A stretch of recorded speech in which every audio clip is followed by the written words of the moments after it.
This woman was making her way alone through the forest. Suddenly, a figure flashed by. She turned around and took a look. It turned out to be a person with a horribly rotting face. Then, a tongue with teeth emerged from his mouth. Talon was so scared that she took to her heels and ran. She hadn't run far when her way was blocked. She fought back desperately, but these people just couldn't be killed. Soon, she was pinned down to the ground. That person once again extended the tongue with teeth from his mouth. Suddenly, a sharp arrow shot over. Then, the other strange people were also shot and killed by arrows. It turned out that the one who saved Talon was an officer of the border troops. Just like that, Talon followed the officer into the city. Talon went to the only night shadow inn in the outpost. There, she asked for a room and a meal. Janzo was a brewer and a bartender. He admired Talon's beauty and haughtiness, so he started a conversation with her. Unfortunately, Talon didn't have the slightest desire to chat. But what she didn't know was that an old man with a white beard had been staring at her ever since she entered the inn. Just then, a captain in a red battle robe walked in. When Talon took a look, wasn't this the very soldier who massacred her people back then? She had seen it all clearly back then. Instantly, Talon was filled with the intention to kill.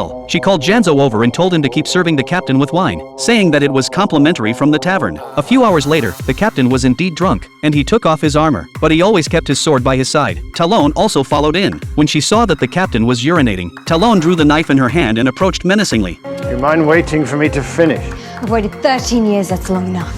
The captain drew his two swords and turned around. It was actually a young girl. He asked Talon who she was avenging for. Talon said it was for the Black Blood clan. The captain shook his head and said, "Weren't they all wiped out? How could there still be one left?" Talon asked him why he wanted to exterminate the Black Blood clan. The captain just said one sentence, "I'm just doing my job for the money." No comment. After that, the two of them started fighting. Even though the captain was drunk, Talon was no match for him. In the end, they stabbed each other with a sword. Just having embarked on the path of revenge, Talon, who was still at the bronze level, could she survive and become the most powerful king?